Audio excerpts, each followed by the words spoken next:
نیکیاں کر لو ورنہ قبر میں رسول اللہ کو کیا منہ دکھاؤ. قبر میں سرکار تشریف لائیں گے اور جب آئیں گے تو کیا حال ہوگا. ایک عاشق کہتا ہے کہ قبر میں لہرائیں گے تا حشر چشم نور کے. قبر میں لہرائیں گے تا حشر چشم نور کے. اور جلوہ فرما ہوگی جب طلعت رسول اللہ کے. جلوہ فرما ہوگی جب طلعت رسول اللہ کی. دیکھیے رمضان شریف کے مہینے میں ہم روزہ رکھتے ہیں. رمضان کے روزے ہر امتوں پہ روزے فرض ہوئے. امت محمدیہ پر 6 مہینے کا روزہ فرض ہوا اور 50 وقت کی نماز فرض ہوئی. لیکن اللہ تعالیٰ نے ہمارے نبی کے وسیلے سے 6 مہینے میں 1 مہینہ اللہ نے رکھا, 5 مہینہ نبی کے وسیلے سے معاف کر دیا. لیکن اللہ کا وعدہ ہے کہ امت محمدیہ 1 مہینہ روزہ رکھے گی رمضان کا تو ہم اسے 6 مہینہ کا ثواب عطا کریں گے. اور اتنی برکت ہے کہ ایک روزہ جو رکھ لے رمضان کا, رمضان کی 1 روزے کی برکت. ابو ہریرہ کہتے ہیں کہ اللہ تعالیٰ اس کو جہنم سے اتنا دور کر دے گا رمضان کی 1 روزے کی وجہ سے. کتنا دور کرے گا؟ حضور نے فرمایا کہ ایک کوا کا بچہ پیدا ہو اور پیدا ہونے کے بعد وہ کوا کا بچہ اڑنے لگے اور اڑتے اڑتے اڑتے اڑتے وہ کوا کا بچہ بوڑھا ہو جائے.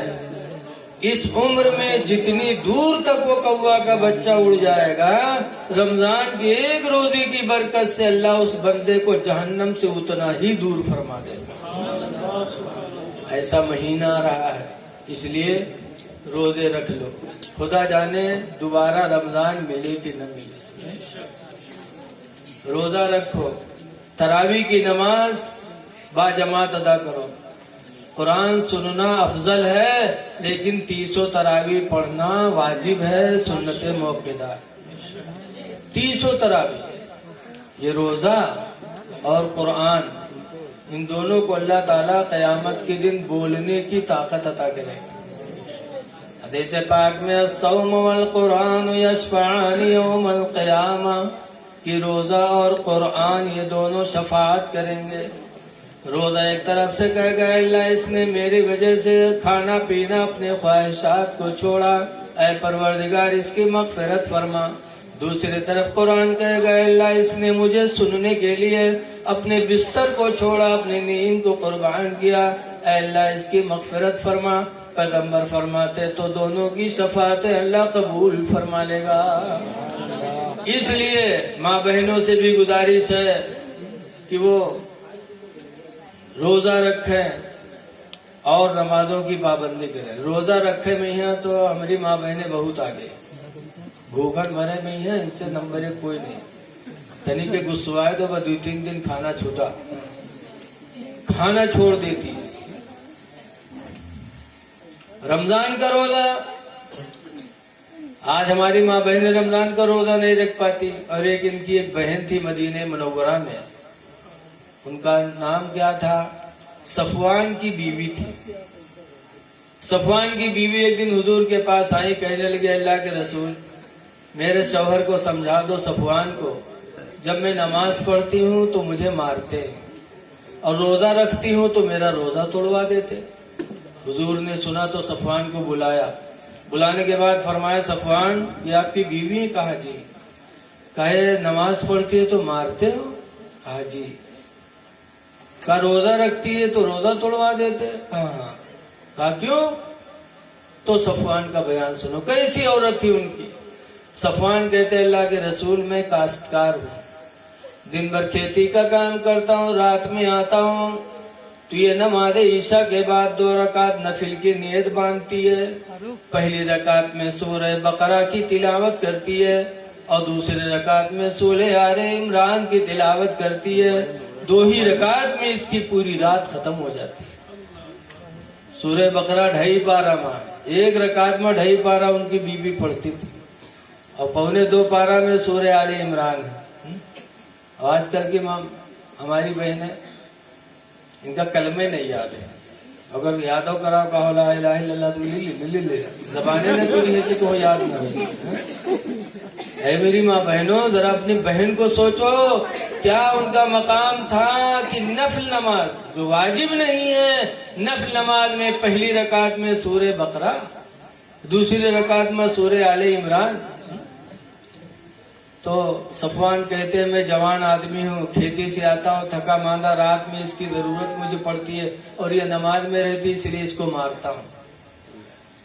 اور کہا روزہ توڑوا دیتے، کہتے اللہ کے رسول یہ سال میں صرف 5 دن روزہ نہیں رکھتی، بس سال میں 5، عید، بقرہ عید اور 11، 12، 13 ذی الحجہ، 5 دن یہ روزہ نہیں رکھتی بلکہ پورے سال روزہ رکھتی ہے۔ اور میں جوان آدمی ہوں، دوپہر میں آتا ہوں، مجھے آرام کی ضرورت پڑتی، اس کی ضرورت پڑتی ہے، روزہ رکھ لیتی ہے، اس لیے اللہ کے رسول میں اس کا روزہ توڑوا دیتا ہوں۔ تو حضور نے حضرت صفوان کی بیوی کو سمجھایا، کہا سنو یہ تمہارا شوہر ہے، اس کا حق ہے تم پر، لہذا رات میں عبادت کرو لیکن تھوڑی عبادت کرو اور اپنے شوہر کا خیال رکھو، اور رمضان شریف کے علاوہ کوئی نفلی روزہ بغیر شوہر کی اجازت کے رکھنا عورت کے لیے جائز نہیں ہے۔ صرف رمضان کا روزہ عورت رکھے اور نفلی روزہ اگر شوہر اجازت دے تو رکھے، ورنہ نہ رکھے۔ پھر اس کے بعد صفوان کی بیوی ایک شکایت اور کرتا ہے، کہا اللہ کے رسول فجر کی ٹائم سوتے رہتے ہیں، فجر میں اٹھتے نہیں۔ حضرت صفوان سے سرکار نے پوچھا، بڑی نیک تھی، آج ہمارے لوگوں نے مہروا کو بتائے دے تو ادمارا کہہ دیا جی معلوم بتاؤ۔ اب کہوں آئے کہ سنگنی ہم بتائے دیں کہ نماز فجر نہیں پڑھا تھا تو ہم کا کہاں سلا دے بتاؤ۔ لیکن ہمارے رسول اللہ کے صحابی اور صحابیہ حق بولنے میں کبھی ڈرتے نہیں تھے۔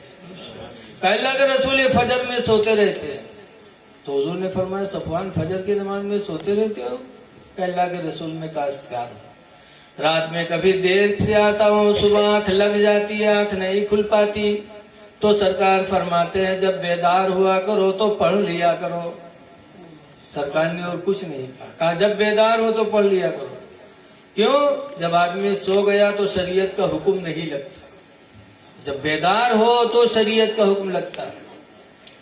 بتاؤ سرکار نے کچھ نہیں کہا، اور اگر آج تمہارے امام صاحب فجر میں سوئی جائیں تو گاؤں بھر کہیں بہت چربی آئے گا کہ بھگاؤ کہ نیند بہت آوت ہے، پورا گاؤں بدنام کرے گا کہ فجر کی ٹائم آج نہیں آئے، فجر نہیں پڑھے۔ اے لوگو، ہمیں بھی شریعت پر عمل کرنا ہے، لیکن شریعت نے بھی ہمیں کچھ چھوٹ دیا ہے۔ قرآن کریم میں ہے الدین یسرن، دین آسان ہے، دین بہت آسان ہے، لیکن پھر بھی ہم اس پر عمل نہیں کر پاتے۔ تو کہنے کا مقصد یہ ہے کہ ایک عورت وہ تھی کہ 12 مہینہ روزہ رکھتی تھی، اور آج ہماری ماں بہنیں رمضان کا روزہ نہیں رکھ پاتی۔ لیکن وجہ کیا ہے؟ آج دین کی کمی ہے، علم کی کمی ہے، خوف خدا کی کمی ہے۔ لہذا ہم اپنی ماں بہنوں سے گزارش کرتے ہیں کہ آنے والے رمضان میں اپنے رب کو راضی کر دو، خدا جانے دوبارہ رمضان ملے کہ نہ ملے۔ جیسے کسی کہنے والے نے کہا ہے کہ کوئی گل باقی رہے گا نہ چمن رہ جائے گا، اور ایک رسول اللہ کا دین حسن رہ جائے گا۔ ہم سفیروں باغ میں ہیں کوئی دم کے چہچہے، اور بلبلیں اڑ جائیں گی سونا چمن رہ جائے گا، بلبلیں اڑ جائیں گی سونا چمن رہ جائے گا۔ آج ہم سب عاشق رسول کہے جاتے، صحابہ تھے عاشق رسول۔ حضور صلی اللہ علیہ وسلم نے صوم وصال رکھنا شروع کیا۔ صوم وصال جانتے ہیں؟ لگاتار روزہ، نہ سحری کھاتے نہ افطار کرتے، لگاتار روزے پہ روزہ روزے پہ روزہ۔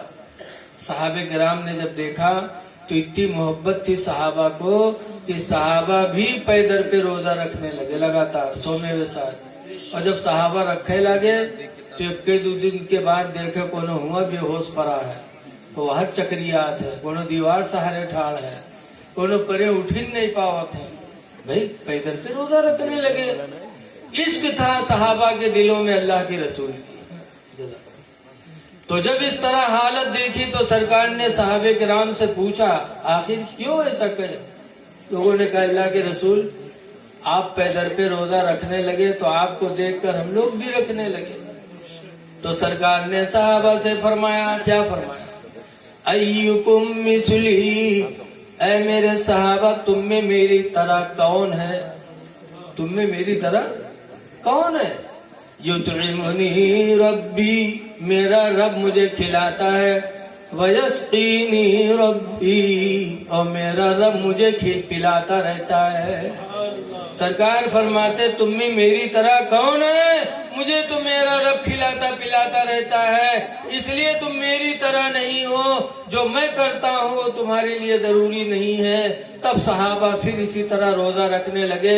اے سگنیا گاؤں کے لوگوں، صحابہ کا وہ عشق رسول ہی تھا کہ آج 1400 برس گزر گئے، لیکن آج ان کی تاریخ زندہ ہے اور قیامت تک زندہ رہے گی۔ حضور سے سچی محبت رکھتے تھے صحابہ، اسی لیے صحابہ کرام کی زندگی ہمارے تمہارے لیے نمونے عمل ہے۔ کتنی محبت تھی۔ ایک دفعہ حضرت علی شیر خدا سے پوچھا گیا کہ یہ بتائیے کہ صحابہ میں سب سے بڑا بہادر کون ہے؟ حضرت علی سے لوگوں نے کہا کہ سب سے بڑا بہادر صحابہ میں کون ہے؟ حضرت علی کہتے ہیں سب سے بہادر ہم صحابہ میں حضرت ابو بکر صدیق ہیں۔ لوگوں نے کہا یہ کیسے؟ آپ کو تو لوگ شیر خدا کہتے ہیں کہ آپ شیر خدا ہیں، خدا کے شیر آپ کو کہا جاتا ہے، اور بہادر ابو بکر کو بتا رہے ہیں۔ کہا سب سے بہادر ابو بکر۔ کہا کیوں؟ کہا جب بدر کی سرزمین پر جنگ بدر چھڑی تو صحابہ میں میٹنگ ہوئی کہ جنگ کے وقت رسول اللہ کی نگرانی کون کرے گا، سرکار کو کون بچائے گا؟ اس لیے کہ سب کی نگاہیں تو نبی ہی کے اوپر تھی نا، کہ ان کو ختم کر دو معاذ اللہ، معاملہ ختم ہو جائے۔ تو یہ ہوا کہ جنگ کے دوران سرکار کے پاس رہ کر سرکار کی حفاظت کون کرے گا؟ تو علی کہتے ہیں کہ سب سے پہلے ہم صحابہ میں اٹھنے والے وہ ابو بکر تھے۔ ابو بکر کھڑے ہوئے کہا رسول اللہ کی نگرانی میں کروں گا۔